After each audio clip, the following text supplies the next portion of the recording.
On Monday, the Judicial Service Commission recommended the exact same candidates they originally put forward in April for appointment as judges to the Constitutional Court. The Council for the Advancement of the SA Constitution challenged the legality, rationality, and constitutionality of the JSC's April process, and as a result, the High Court ordered a rerun of the April interviews.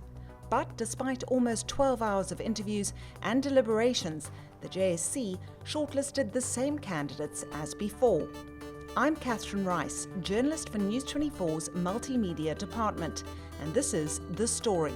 This week we'll be taking a closer look at the politicised nature of the judicial selection process. You're listening to The Story. It's a podcast by News 24. We'll speak to journalists and experts about the week's biggest story. This is what we saw, heard, and uncovered this week. We're talking to specialist legal journalist for News 24, Karen Morn. Karen, CASAC challenged the April interviewing process, and as a result, it was set aside. What were CASAC's concerns at the time? CASAC obtained the deliberations that informed the shortlisting of the 5 candidates, and it emerged during those deliberations that essentially Chief Justice Mogoeng had come with a pre-written list to those deliberations and basically informed the JSC members that these were the people that they should select. And there was very, very little deliberative process, which of course is a very important part of the JSC's functions. They need to be appointing the absolute best candidates for the positions available, and there needs to be robust deliberation about the suitability of those candidates. So I think that was a very game-changing aspect of that case. But in addition to that, they raised serious concerns, for example, about the treatment of KwaZulu-Natal High Court Judge Daya Pillay, who in her interview was subjected to, I would argue, extremely politicized attacks by, among other people, Julius Malema. She also came under fire for finding against Jacob Zuma in the defamation matter involving Derek Hanekom. She was criticized by Malema for including a quote at the beginning of that judgment from an ANC speech. She was also chastised for not accepting the former president's sick note when he appeared before her in his corruption case and asking for more proper medical evidence and issuing a suspended arrest warrant against him. And she was very, very heavily under fire over her friendship with Pravin Gordhan, which the Chief Justice then parlayed off to suggest that Gordhan may have asked inappropriate questions about how she had fared during an interview for an appeal court position without giving her any prior warning, which is what typically happens in JSC interviews. So there was also a lot of concern about the way in which Judge Faiza Kaswi-Setlawane was treated, the way certainly an underlying vein of misogynism, fed into the questioning to her about her temperament. She was asked about a relationship with the clerk who'd made a complaint against her, which had subsequently been resolved and she'd been cleared of any wrongdoing. And of course, the questions to David Unterhalter about his involvement with the Jewish boards of deputies and concerns about the way in which, he had been questioned in regard to that. So the JSC choosing not to defend any of those processes and instead opting to agree to rerun the interviews without conceding, in fact, that the actual interview process in April had been irrational and or unlawful. Karen, the second process has produced the same results with the same list of candidates. Can you tell us a bit more about those candidates? I mean, the first thing to say is that a number of the people who made the shortlist were excellent in their interviews. Judge Mahubo Molamela is a former Free State Judge President. She has acted as a prosecutor. She has served at the Supreme Court of Appeal. She has a deep and profound understanding of the kind of prejudices that particularly Black female legal practitioners face. She has an incredible work ethic. She came across as very self-possessed, calm, and in control during her interview. She was definitely one of the top candidates on that shortlist, and I think is probably very likely to be one of the justices that may very well end up on the bench. And then, of course, Judge Ramaka Matopo, who has served as an acting justice at the Constitutional Court, a very calm and deliberative manner. One of the things that I really enjoyed about him was when he was asked if it was between, there was this selection process where a female candidate and a male candidate of similar abilities were up for a position. He felt that the job should go to a female candidate.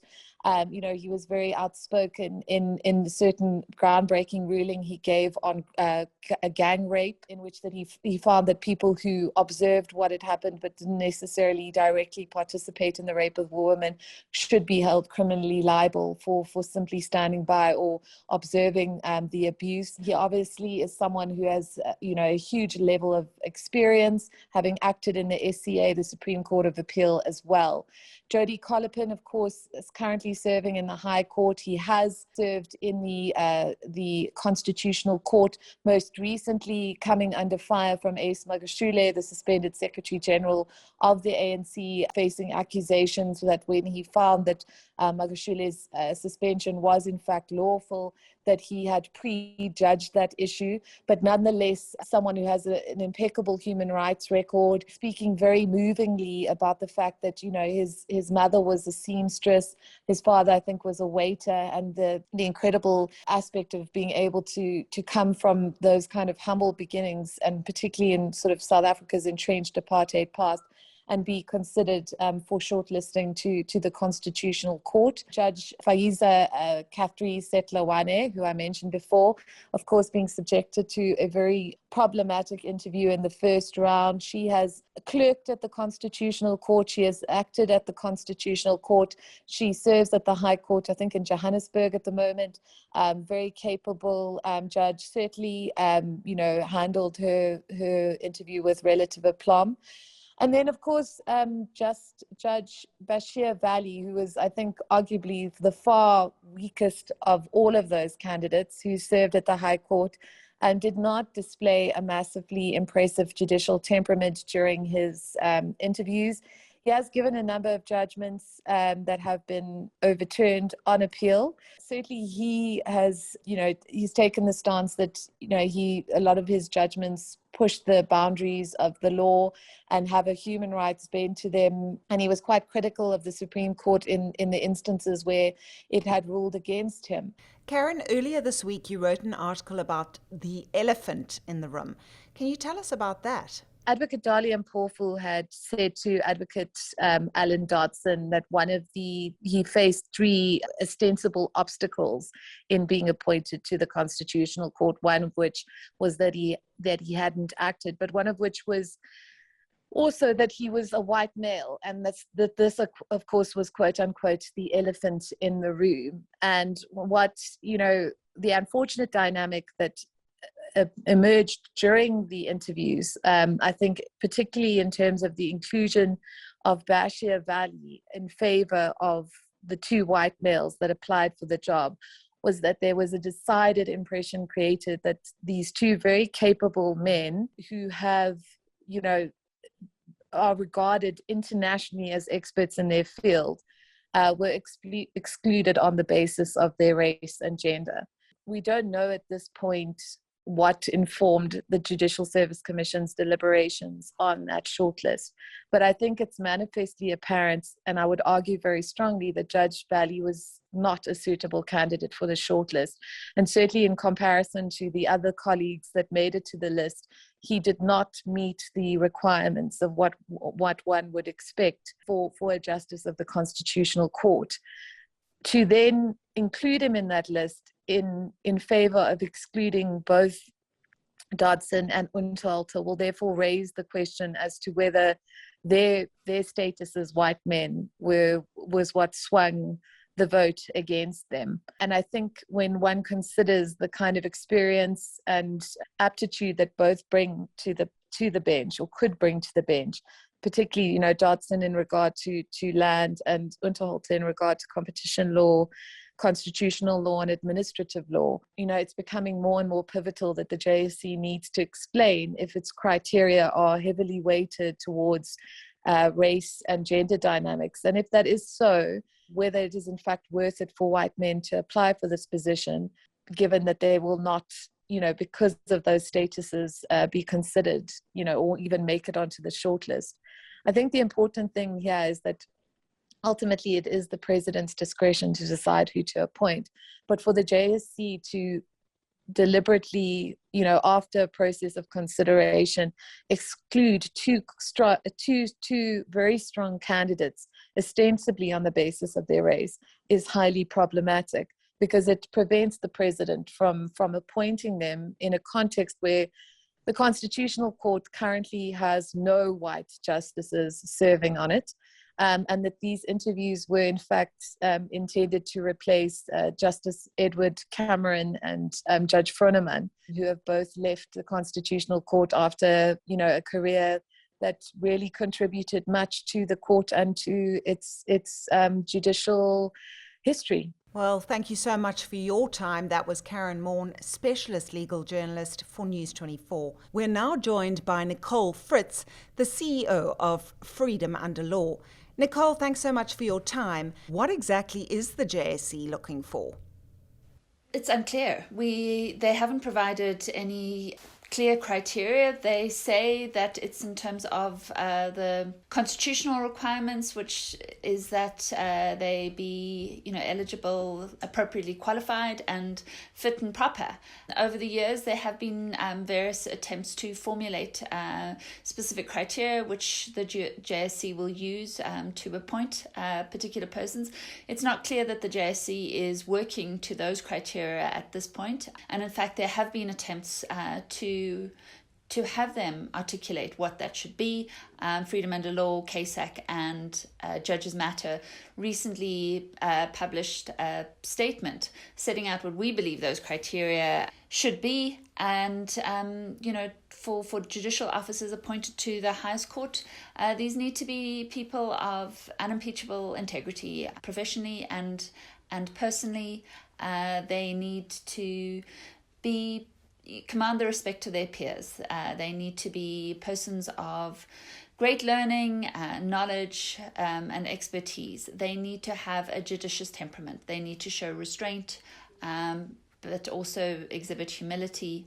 There needs to be a commitment to transformation, and that obviously is reflected in race and gender demographics, and there is this constitutional imperative that the bench reflect the broad composition of South Africa in terms of its gender and racial makeup. But we would also argue that that transformation must go beyond, is not exhausted by consideration of demographics, that those appointed need to be able to embody a jurisprudential vision and a lived experience that reflects a commitment to justice, to socioeconomic transformation. So that is particularly important. Nicole, race and gender remains a very important aspect, obviously, but is the focus on transformation going too far?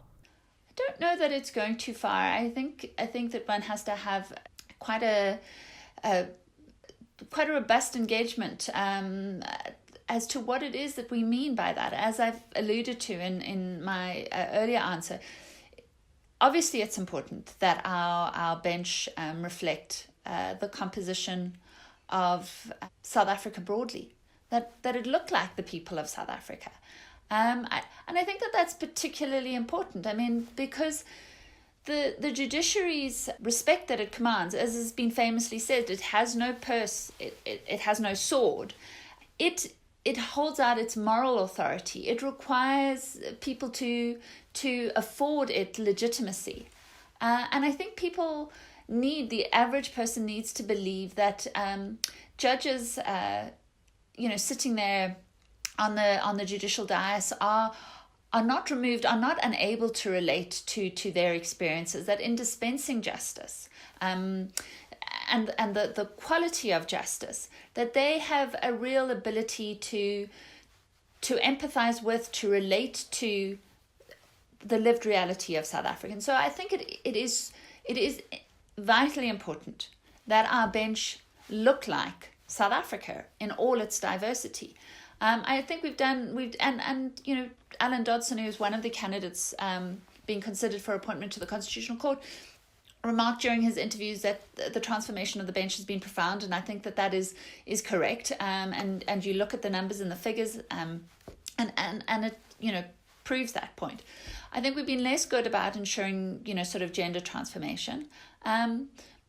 But I do think that some of the questioning that we saw from the JSC suggests that it's not grappling with kind of transformation beyond those terms. Like, what does it mean for a judicial candidate to evidence a jurisprudential ethos that is transformative? And we need to be having those discussions. You obviously think that transformation has gone quite far, but in terms of gender, would you say that's the case? I don't think that that's the case, and this is one of the great sadnesses about this round. This latest round is obviously a rerun of the interview process that happened in April earlier this year. Now, in the April round, there were 8 candidates being considered for 8 candidates who were interviewed by the JSC. Of those 8, 3 were women. We know that there were fairly sort of egregious demonstrations on the part of the JSC that it was not conducting the process in the way that it should. One of the most egregious instances was in respect of Judge Daya Pillay. And she, in fact, has not made herself available for consideration this round. So of the 7 candidates, only 2 were women. And, one has narrowed the pool, essentially, of women who might be considered for appointment to the highest court, I think as a result of the conduct of the JSC last time round. And it is, I think, a very stark underlining that when constitutional bodies such as the JSC fail to perform their functions, fail to discharge their functions properly, the harm cannot necessarily be repaired, even if that process is rerun. Well, thank you so much for your time. That was Nicole Fritz, the CEO from Freedom Under Law. That's all we have for you this week. I'm Catherine Rice, and this week's episode was produced with the help of Al Kolstock.